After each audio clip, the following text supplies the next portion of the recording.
this staircase is not going anywhere. You could jump on it all day long. A 500-pound person could jump on this and roll down it and do whatever they want. This thing is never going to fall down.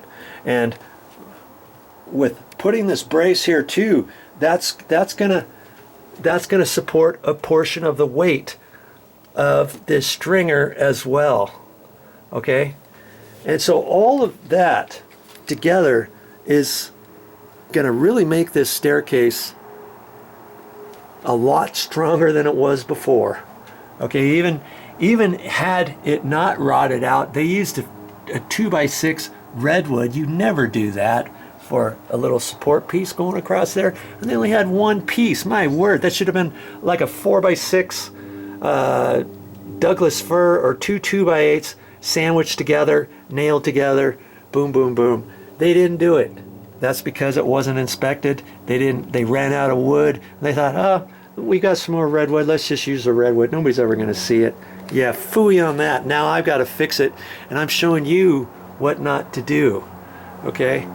So now that I know that this angled piece is going to come down on the outside of this column now, I can go ahead and fill this in and put a block up along here, and I think I'm going to run a piece from the mud sill on up to the bottom of this and attach it and screw it in from the back side of this with some long screws. Put a little clip like this on the back side and all that. That way the weight of this is transferred on down to here. It's not just transferred onto this little block. The block split or something like that. Plus, with that going all the way up, when I get ready to build my floor, I'm going to have a ledger coming across here, and a part of that ledger is going to be on this block. Okay, it's going to be a 2x6 going across, and part of the ledger is going to be on this piece coming down. And this piece coming down will, if I push it up to the bottom of that, that'll take some of the weight off of this block for my floor. Okay, and so all of it's going to tie together. This block is actually not going to go anywhere because I've got it glued. I've got it clamped on the back. I've got it screwed. Here's the plywood that's coming down from the top. This new plywood that I put a long screw in it right there, and that's held on that 2x6 here. And then I put one long screw here, which is held on the new 2x6, not the old one. And I've got a couple long screws here, two 2-inch long screws that go through this, and it's glued and everything. That block is there to stay. Okay, but with me putting this last piece in here, I think that's going to be the last thing I have to do in here. I got these blocks in. I've got glue on the back side of those. I even put one way up there. I reached up as high as I could. I didn't need to put those all the way up to the very, very top. But I am pretty confident and pretty impressed that I did all this and the way that it looked initially. You've seen the initial videos I did of tearing all the dry rot out and seeing what this looked like and what I had to do to clean this all up to get to this point. I mean, all that stuff had to come out of here. All the staples were stapled in from the chicken wire for the stucco wire. I had to cut off every single one of those, clean all that stuff off, scrape all the mold stuff off, broom it all down, spray it with what did I do? Well, I used bleach. I sprayed it, and then I painted it 2 coats of some killer paint primer. That's for mold. Put 2 coats on all this stuff here. You can see there's my new column there. So anything you see like that, you'll see that it's all new stuff that I put up so far. Okay, this piece is going to go away, but before I take that down, see, that's holding up the back side of the step. Remember, I had to have it held up because I didn't have anything else here. I had a temporary one before. I put this in so I could take the other temporary out so I could build this.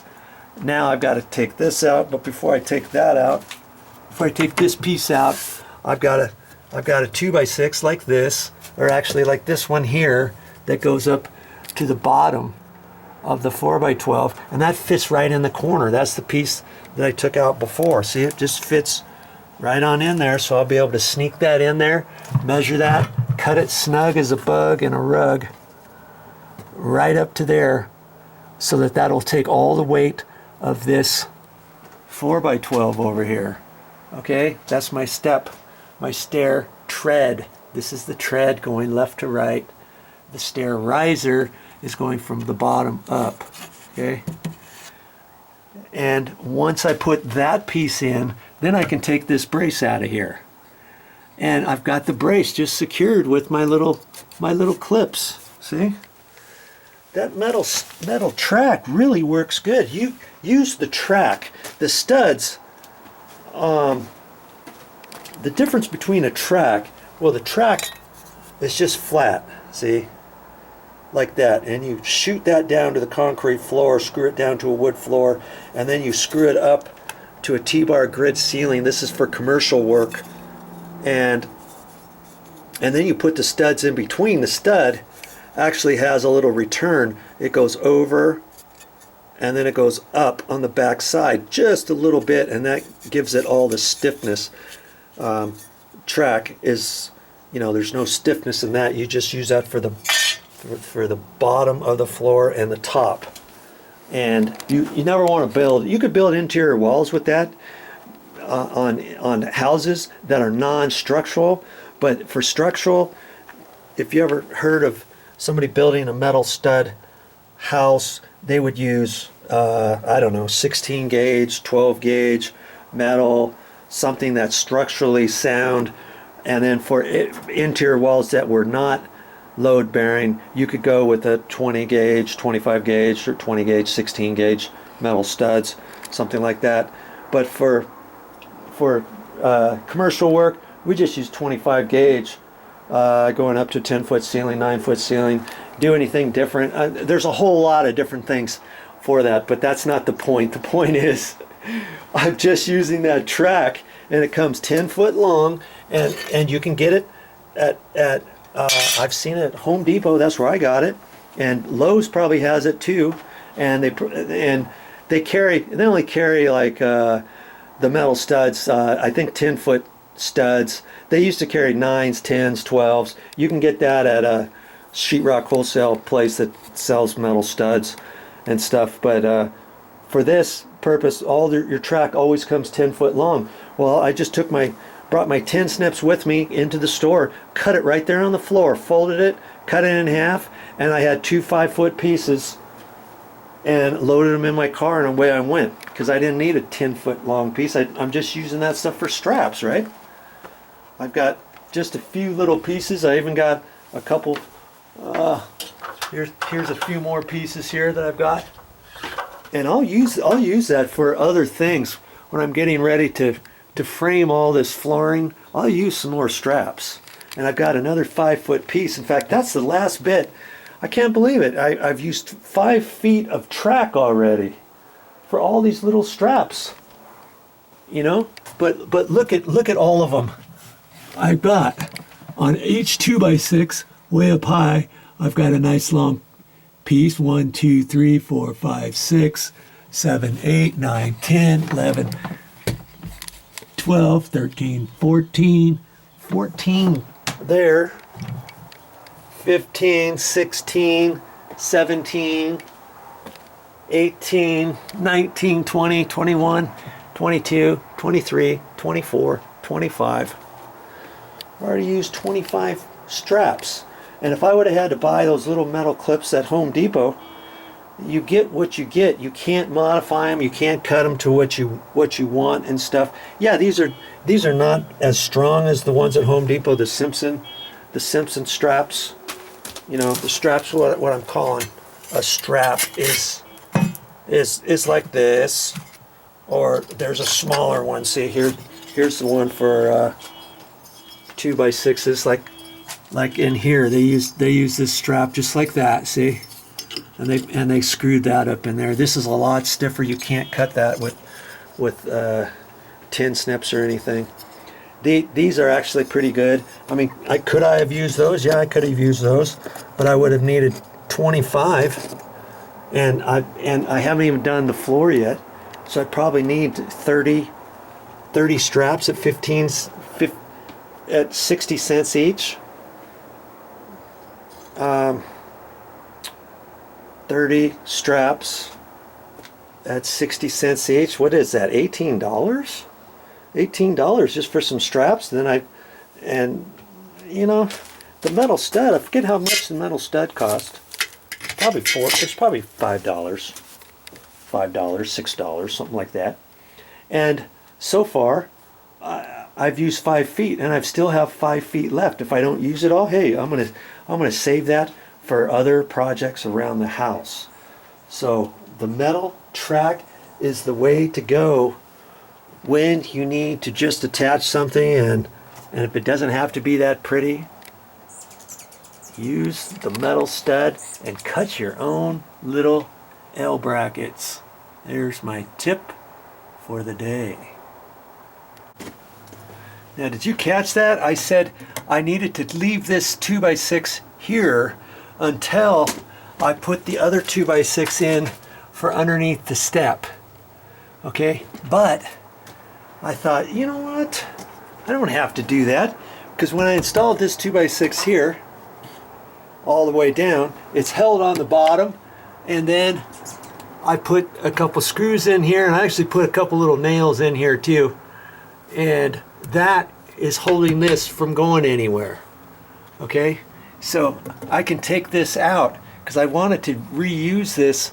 This piece is almost the right length for back in there, and it was like, why cut another 2x6 when I could probably use this one here? Okay, so think about your project and use your material wisely. One more thing about these straps. Are these inspector approved, building department approved? No, those aren't. So if you're not going to use something like that on all these stairs down here, if this were to be inspected and stuff, you wouldn't use these, but you can use them for all kinds of things around the house or different areas where you think, hey, this strap is basically just a little helper. It's just going to hold this into place. Is it going to go anywhere? No. Is it really holding any weight? No. It's just holding that until the liquid nail construction adhesive dries on the back side of there. It's going to hold that in place. So same with all the stuff down here. It's just holding it in place. That's all. There's no stress on it or anything like that. So if you need something that is going to be something that you need a stress point on or something, use the approved brackets. Okay, Simpson Ties has those, and I actually got some brackets for different areas up in here, and the joist hangers and all that kind of stuff. Those are going to be the Simpson brackets that you would get at a hardware store. Okay, but I'm using this metal track stuff just for small little brace things, just to hold things in place. Okay, if that was gonna hold for weight and stuff, then I would have to use the approved brackets. All right, just to let you know.